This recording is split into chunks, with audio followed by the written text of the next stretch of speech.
Quand le recul d'un glacier du Montana a révélé le corps d'un Bigfoot parfaitement conservé, congelé depuis des milliers d'années, j'ai cru à la découverte scientifique du siècle. Mais les résultats ADN ont bouleversé tout ce que nous pensions savoir sur l'évolution humaine et les origines de ces créatures mystérieuses. Je m'appelle Dr Robert Hayes. Je suis paléogénéticien à l'Université Cornell. Et voici l'histoire de la découverte la plus controversée de la science moderne. Une histoire que de puissantes institutions veulent à tout prix garder secrète. C'est en septembre 1996 que j'ai reçu l'appel qui a changé ma vie à jamais. Le docteur Lisa Thompson, une collègue glaciologue de l'Université d'État du Montana, m'a contacté, la voix tremblante d'une excitation fébrile. « Robert, il faut que tu viennes ici tout de suite. Nous avons trouvé quelque chose dans la zone de fonte du Glacier National Park, quelque chose d'extraordinaire. » Je lui ai répondu que j'étais occupé par d'autres recherches, mais elle a insisté, disant que cela ne pouvait pas attendre. Lisa m'a expliqué qu'ils avaient découvert un corps, celui d'un hominidé non humain parfaitement conservé dans la glace, ne ressemblant à rien de connu dans les archives fossiles. 12 heures plus tard, j'étais dans un avion pour le Montana. Le glacier avait reculé rapidement tout au long des années 90 en raison du changement climatique, révélant des forêts anciennes, des restes d'animaux et des artefacts archéologiques, mais rien de comparable à ce que l'équipe de Lisa avait mis au jour. Quand je suis arrivé, elle paraissait épuisée, mais euphorique. « La conservation est parfaite », m'a-t-elle expliqué, avec les tissus mous, les poils et même les yeux intacts. Ce qui l'a congelé a dû agir très vite. Ils estimaient qu'il était dans la glace depuis 8 à 10 000 ans, peut-être plus, et elle était certaine que ce n'était pas un humain. Le site de fouille se trouvait dans une zone réglementée, bouclée et gardée. Lisa avait sagement gardé le silence pour éviter le chaos médiatique et les interférences. Elle m'a conduit à une tente réfrigérée près du point d'excavation où le spécimen reposait sur une table d'examen. Quand elle a retiré la bâche thermique, j'ai eu le souffle coupé. C'était un être humanoïde, mais distinctement non humain, mesurant environ 2,40 m, couvert d'une épaisse fourrure brun-roux emmêlée de cristaux de glace. Le visage était saisissant, avec une arcade sourcilière proéminente, un nez large et plat, et une mâchoire saillante, mais des traits troublants de ressemblance avec ceux d'un humain. Lisa m'a expliqué qu'un randonneur avait repéré ce qui semblait être une carcasse d'ours exposée par la fonte du glacier 3 jours plus tôt. En y regardant de plus près, ils avaient compris ce qu'ils avaient sous les yeux. Le froid et la pression du glacier avaient lyophilisé le corps, le protégeant remarquablement de la décomposition. Je pouvais distinguer les poils un par un, la texture de la peau, et même de vieilles cicatrices sur l'épaule et le bras. Ils avaient prélevé des échantillons de tissus préliminaires pour la datation au radiocarbone et l'extraction d'ADN, mais m'avaient attendu avant d'aller plus loin. S'il s'agissait d'un authentique Bigfoot, scientifiquement documenté et préservé pendant des millénaires, les implications étaient vertigineuses. Si nous pouvions extraire un ADN viable, nous pourrions enfin savoir d'où venaient ces créatures et quel était leur lien avec les humains et les autres hominidés. J'ai passé des heures à l'examiner, à photographier chaque angle, à collecter des échantillons de tissus supplémentaires. Le corps présentait des signes de traumatisme, des côtes cassées, une fracture du bras mal ressoudée. La mort de cet individu n'avait pas été paisible. Nous devions le transporter dans une installation adéquate. Cornell disposait de l'équipement nécessaire pour une analyse détaillée et il nous fallait une confidentialité absolue jusqu'à ce que nous ayons des données concrètes. Nous avons passé 2 jours à coordonner le transport. Le corps a été soigneusement emballé dans un conteneur réfrigéré avec toute la documentation et les échantillons. Nous l'avons transporté par avion jusqu'à New York sous le prétexte qu'il s'agissait d'une découverte archéologique provenant d'un site funéraire amérindien, une explication qui justifiait la sécurité tout en détournant la question. Mi-septembre, le corps était en sécurité à Cornell et j'avais réuni une petite équipe de confiance. Le docteur Sarah Bennett, anthropologue biologiste, le docteur James Park, généticien spécialisé dans l'ADN ancien, et le docteur Margaret Stone, experte en datation au radiocarbone. Nous avons délibérément gardé l'équipe restreinte. Moins il y aurait de monde, mieux nous maîtriserions la communication et pourrions mener un travail scientifique rigoureux avant toute intervention des médias. Les résultats de la datation au radiocarbone sont arrivés en premier. Le docteur Stone a travaillé sans relâche pendant 3 jours, effectuant de multiples tests pour confirmer ses conclusions. Les échantillons de collagène dataient d'environ 9400 ans avant le présent, à 200 ans près. Cela plaçait l'individu au début de l'Holocène, peu après la fin de la dernière période glaciaire. Il était en vie à la même époque que le peuple Clovis, les premiers habitants humains confirmés d'Amérique du Nord, et avait potentiellement interagi avec eux. Mais ce sont les résultats ADN qui se sont avérés véritablement révolutionnaires et terrifiants. James a passé 2 semaines à extraire et à séquencer l'ADN des échantillons de tissus. Le travail sur l'ADN ancien est notoirement difficile, car le matériel génétique se dégrade avec le temps, se contamine et se fragmente. Cependant, la conservation de ce corps était si exceptionnelle que James a pu extraire des séquences d'ADN remarquablement intactes. Lorsqu'il a convoqué une réunion d'urgence fin septembre, son visage était blême et ses mains tremblaient en nous distribuant ses conclusions. Il avait refait les tests plusieurs fois et les avait fait vérifier par un laboratoire indépendant qui pensait analyser un échantillon humain archéologique. Les résultats étaient concordants. L'ADN mitochondrial montrait que cette créature avait divergé de la lignée humaine il y a environ 300 000 à 500 000 ans, plaçant la séparation à peu près à la même époque que celle des Néandertaliens et des humains modernes. Mais voici ce qui nous a stupéfiés. L'ADN nucléaire montrait des preuves évidentes de croisement avec des humains anatomiquement modernes, de la même manière que les humains se sont croisés avec les Néandertaliens et les Dénisoviens. Entre 1 et 3% de l'ADN de cette créature était de l'humain moderne, suggérant des événements d'hybridation au cours des 20 000 dernières années. La créature était une espèce d'hominidé distincte qui avait évolué en Amérique du Nord, où y avait migré bien avant l'arrivée des humains modernes, puis s'était hybridé avec eux lors de leur rencontre. Cela réécrivait tout ce que nous savions sur la migration humaine vers les Amériques et l'évolution des hominidés. J'ai voulu publier immédiatement, mais Sarah m'a mis en garde contre les implications. Si nous annoncions cela, tous les chasseurs de Bigfoot du monde déferleraient sur le Montana. L'habitat de la créature serait détruit, et si des populations vivantes existaient, elles seraient chassées jusqu'à l'extinction ou capturées pour être étudiées. Nous devions d'abord contacter les autorités. J'ai pris contact avec le National Park Service, puis le Fish and Wildlife Service. 48 heures plus tard, des agents fédéraux se sont présentés à mon laboratoire. Ils n'étaient pas là pour nous féliciter. Ils ont confisqué nos échantillons, nos recherches et le corps lui-même. On nous a informé que cette découverte était désormais classée secret défense au nom de la sécurité nationale. Nous devions signer des accords de non-divulgation sous peine de poursuite en vertu de lois dont j'ignorais l'existence. Le docteur Elizabeth Blackwood, une haute responsable d'une agence gouvernementale dont je n'avais jamais entendu parler, m'a expliqué que des populations vivantes de ces créatures existaient dans des zones sauvages reculées d'Amérique du Nord. Le gouvernement le savait depuis des décennies. Il surveillait ces populations, empêchait leur découverte par le public et maintenait le secret, car une révélation publique déclencherait un désastre écologique. Les chasseurs les traqueraient. Les scientifiques voudraient les capturer pour les étudier. Leur habitat serait envahi.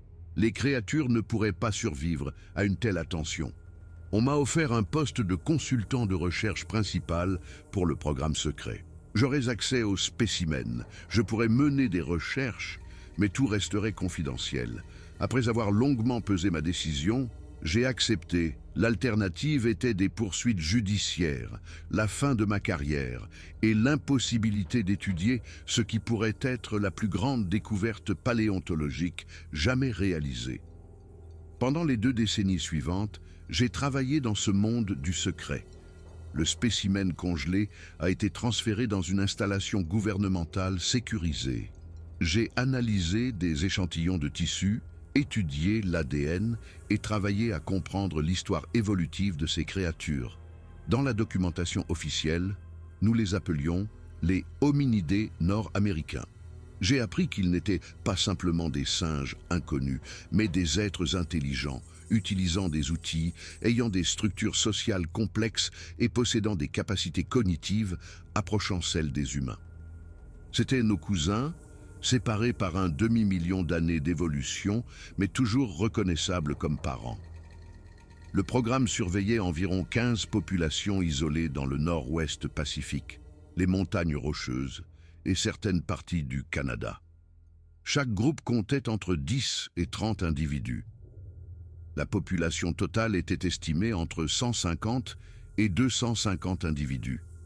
Ils étaient en danger critique d'extinction, plus menacés que les gorilles de montagne ou les orangs-outans de Sumatra, et pourtant totalement inconnus des organisations de conservation, car officiellement, ils n'existaient pas.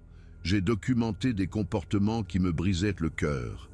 Je les ai vus pleurer leur mort lors de cérémonies ressemblant à des rites funéraires humains. J'ai observé des mères enseigner à leurs petits quelles plantes étaient comestibles, quels cours d'eau étaient potables, comment éviter d'être repérés par les humains. J'ai vu des preuves d'un proto-langage, des vocalisations complexes qui semblaient transmettre des informations spécifiques. L'objectif du programme n'était pas de les étudier pour la connaissance scientifique, mais d'empêcher leur découverte. Nous surveillions les populations, suivions leurs déplacements et intervenions lorsqu'ils s'approchaient trop près des zones habitées. Quand une exploitation forestière menaçait leur habitat, nous n'arrêtions pas l'abattage. Nous déplacions les créatures, les traumatisant souvent au passage. En 2003, un incident qui me hante encore s'est produit. Un bûcheron en Oregon a abattu l'une de ces créatures qui s'était approchée de son équipe. Elle protégeait son territoire, une démonstration défensive interprétée à tort comme une attaque. Le bûcheron a été anéanti quand il a appris ce qu'il avait tué. Des agents fédéraux ont discrètement emporté le corps. J'ai pratiqué l'autopsie. C'était une femelle, âgée d'environ 30 ans, et elle était enceinte. Nous avons perdu 2 individus ce jour-là. Le bûcheron a été grassement payé, a signé un accord de confidentialité et a été relocalisé. La compagnie forestière n'a subi aucune conséquence publique, car les reconnaître aurait nécessité d'expliquer ce qui avait été tué. C'est à ce moment-là que j'ai commencé à me demander si le secret protégeait vraiment ces créatures ou s'il nous protégeait simplement nous évitant d'affronter des vérités difficiles. Tout au long des années 2000, j'ai poursuivi mon travail, analysé plus d'échantillons, documenté plus de rencontres, rédigé plus de protocoles. Le spécimen congelé est resté dans l'installation sécurisée, parfaitement conservé, un témoignage silencieux d'une espèce luttant pour sa survie. En 2010, cela faisait 14 ans que j'étudiais ces créatures en secret, devenant le plus grand expert mondial d'une espèce que la plupart des gens croyaient être un mythe. J'en avais assez de mentir. J'ai commencé à conserver des copies personnelles de données intraçables, à tout documenter dans des journaux à la maison et à planifier le moment où je pourrais dire la vérité. Le tournant a eu lieu en 2015. Le docteur Blackwood m'a convoqué dans son bureau pour m'annoncer qu'une équipe de surveillance en Colombie-Britannique avait trouvé un groupe familial, 2 adultes et 3 jeunes, mais qu'ils étaient trop proches d'un projet de complexe hôtelier. Nous devions les déplacer. Nous n'avions jamais tenté cela auparavant, mais nous n'avions pas le choix. Si nous ne les déplacions pas, ils seraient découverts au début des travaux ou forcés de s'installer sur un territoire incapable de subvenir à leurs besoins. La tentative de relocalisation a été un désastre. Nous avons utilisé des tranquillisants pour les déplacer en toute sécurité, mais le mâle a eu une réaction indésirable. Malgré les efforts de notre équipe vétérinaire, il est mort pendant le transport. La femelle et les jeunes ont été relâchés sur un nouveau territoire. Mais nous avions détruit leur structure familiale, les avions traumatisés par notre intervention. 6 mois plus tard, la surveillance a montré que les jeunes s'étaient séparés de leur mère prématurément. Leur survie était incertaine. « Nous l'avons tué », ai-je dit à Sarah après l'incident. « Nous essayions d'aider et nous l'avons tué. » Elle a répondu que nous avions pris la meilleure décision avec les informations disponibles, mais même elle ne semblait pas convaincue. J'ai dit que ce n'était pas suffisant. Nous jouions à Dieu avec une espèce intelligente, prenant des décisions de vie ou de mort en secret, sans aucune supervision, sans avoir de compte à rendre au public. Ce n'était pas de la conservation, c'était du contrôle. Cette année-là, j'ai décidé qu'à ma retraite, j'attendrais l'expiration de mes obligations légales, puis je raconterai l'histoire, pas toute l'histoire. Je ne révélerai pas les emplacements, ni ne mettrai en danger les populations vivantes. Mais je révélerai l'existence du spécimen congelé, les résultats ADN, la preuve que ces créatures existaient. Puis la Covid-19 est arrivée, ma retraite a été retardée et le spécimen congelé est resté entreposé pendant que le monde faisait face à une autre crise. Finalement, en 2023, j'ai pris ma retraite du service gouvernemental. J'avais 67 ans. J'avais passé 27 ans à étudier des créatures que la plupart des gens prenaient pour des légendes. Et j'en avais fini avec les secrets. J'ai contacté une journaliste en qui j'avais confiance, quelqu'un réputé pour son journalisme éthique et rigoureux sur les controverses scientifiques. Je lui ai fourni des copies de données, des photographies du spécimen congelé, les résultats des analyses ADN et la documentation de recherche. Elle m'a prévenu que cela détruirait ma réputation. Même avec toutes ces preuves, on me traiterait d'imposteur, de théoricien du complot. Le gouvernement nierait tout en bloc et détruirait ma crédibilité. Je le savais, mais ces créatures sont toujours là. Elles continuent de mourir. Elles se dirigent vers l'extinction. Pendant que nous prétendons qu'elles n'existent pas, il fallait que quelqu'un impose ce débat sur la place publique. L'article est en cours de préparation pour publication. Quand il sortira, le gouvernement réagira exactement comme prévu. Ils nieront l'existence du spécimen congelé, prétendront que les données ADN sont fabriquées, me discréditeront, moi et mes recherches. Mais j'ai quelque chose qu'ils ne peuvent pas écarter d'un revers de main, les coordonnées du site de découverte originale dans le glacier National Park. Le glacier a continué de reculer depuis 1996. Quiconque voudra vérifier mon histoire pourra se rendre à cet endroit précis et fouiller la roche et la glace exposées. Il est possible qu'il trouve d'autres preuves, peut-être d'autres corps, peut-être des artefacts congelés à côté du spécimen que nous avons trouvé. J'ai aussi le témoignage d'autres personnes impliquées. Le docteur Lisa Thompson a accepté de témoigner. Le docteur James Park, maintenant dans un laboratoire de génétique privé, a fourni des déclarations corroborant mes dires.